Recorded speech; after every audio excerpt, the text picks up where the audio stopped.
अंकित किया था, उस उद्देश्य को आपने ये एकता दिखाकर पूरा कर दिया।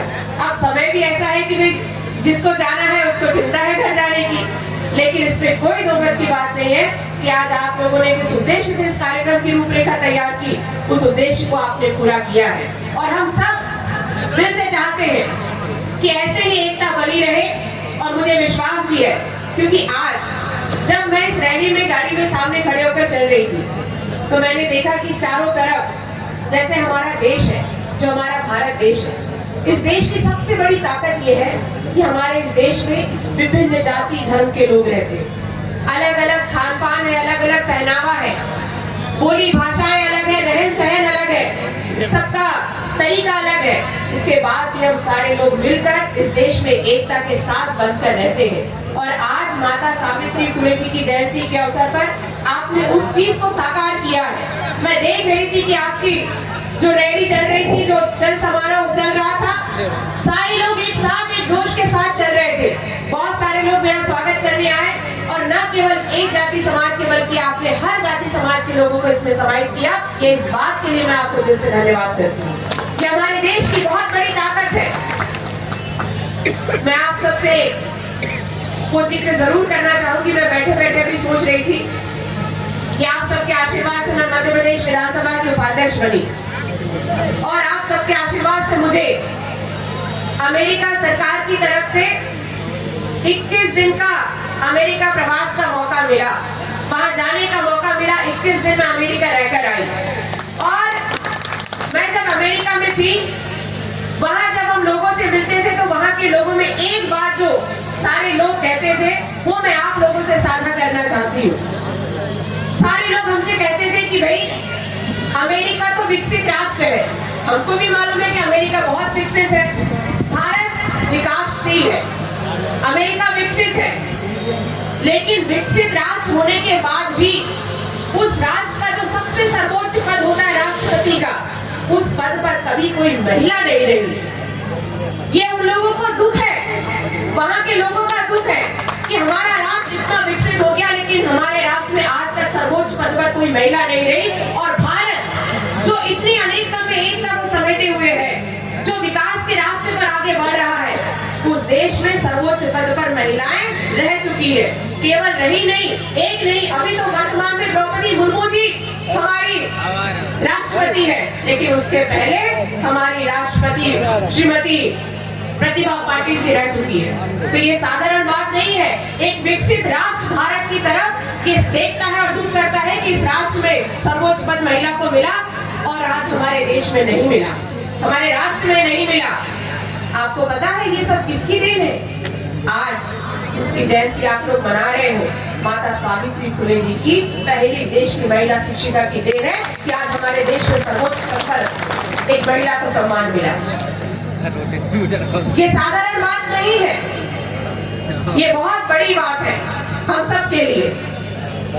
आज आप सब लोगों ने बहुत देर से इंतजार कर रहे हैं।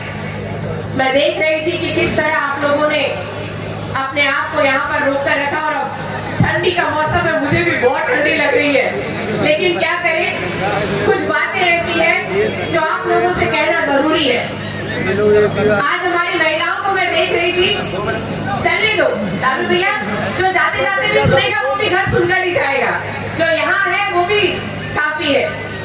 तो मैं कह रही थी कि हमारी महिलाओं की तरफ मैं देख रही थी, तो आज बहुत दिनों बाद मैंने ग्वालियर चंबल संभाग का बहुत दौरा किया।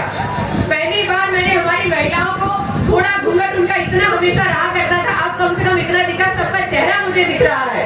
वाकई में ये बहुत अच्छी बात है, क्योंकि मैंने एक बार एक सभा में कहा था, मुझे जौरा में बुलाया गया, मैं वहां जब गई तो मैंने देखा कि हमारी जितनी महिलाएं आ रही थी मंच पर स्वागत करने, सबका घूंघट बिल्कुल चेहरे तक था। मैं उनको मिलना चाहती थी, देखना चाहती थी, तो मुझे पल्ला उठा के देखना पड़ता था। तो मैंने कहा कि भाई बहुत अच्छा हुआ कि माता सावित्री फुले जी का जन्म इस इलाके में नहीं हुआ, वो महाराष्ट्र में जन्मी। यदि इस इलाके में होता तो शिक्षा से पहले महात्मा ज्योतिबा फुले जी को उनका घूंघट ऊपर लाने में सदियों बीत जाते। लेकिन आप देखो, महाराष्ट्र में तो घूंघट पहले से ही ऊपर था, तो ज्योतिबा फुले जी ने सीधे उनको शिक्षा के क्षेत्र में लेकर आ गए। और सबसे बड़ी बात, अभी इस मंच पर यह बात हो रही थी कि महिलाएं कम आती हैं, महिलाएं आना चाहती है। जैसे लालू भैया ने पहली बार अपनी धर्मपत्नी को लेकर आए कार्यक्रम में।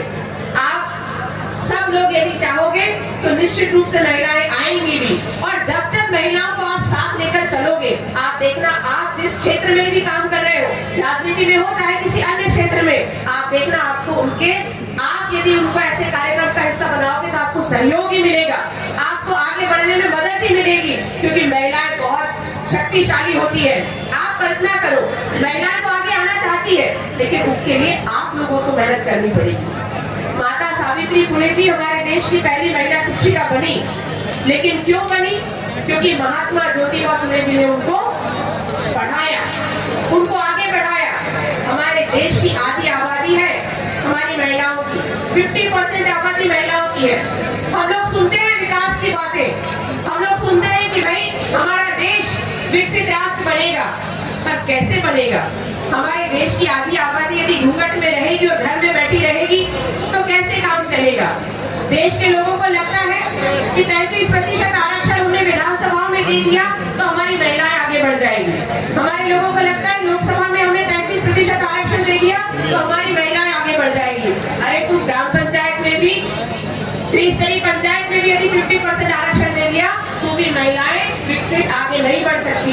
उनको हर क्षेत्र में उनको आगे लाना पड़ेगा, और उसकी पहली जवाबदारी महिलाओं से ज्यादा हमारे पुरुषों की है। जिस दिन हमारे पुरुष चाहेंगे, निश्चित रूप से महिलाएं आगे बढ़ेगी, और हमारा देश भी तभी विकसित होगा जब हमारी महिलाएं बराबरी में हमारे साथ खड़ी रहेंगी। वरना हमारी सोच केवल विकसित होने की रह जाएगी अगर हमारी महिलाएं पीछे छूट गई। मुझे मालूम है कि आप सारे लोग बहुत देर से यहाँ पर देख रहे हैं, लेकिन आज आप लोगों ने ये जो कार्यक्रम किया, मैं इस कार्यक्रम के लिए दिल से बहुत बहुत धन्यवाद करती हूँ। और आप लोगों से एक ही निवेदन करना चाहती हूँ, जिस तरीके से आपने सबको समाहित करके ये कार्यक्रम किया है, आज आने वाले दिनों में आपको इसी एकता को बनाए रखने की आवश्यकता है। और मुझे विश्वास है कि जिस तरह से आप लोगों ने शुरुआत की है, आने वाले दिनों में, अभी यहाँ पर राजनीति की बहुत सारी बातें चली। आपको मालूम है कि राजनीति में जो सबसे कठिन दौर अभी चल रहा है वो इस समय ही है। आज आप सोचकर देखो, हमारे देश में लोकतंत्र है, लेकिन आज लोकतंत्र पे खतरा है। आज लोकतंत्र भी स्वतंत्र नहीं है। और ये कैसे? मैं आपको बता दूं, अगर लोकतंत्र स्वतंत्र होता तो आज हमारे देश के गृह मंत्री अमित शाह जी की इतनी हिम्मत नहीं होती कि वो भरी संसद में डॉक्टर बाबा साहब आम्बेडकर का अपमान करे, वो उनका मजाक बनाए। ये साधारण बात नहीं है, इस बात को गंभीरता से लेना, क्योंकि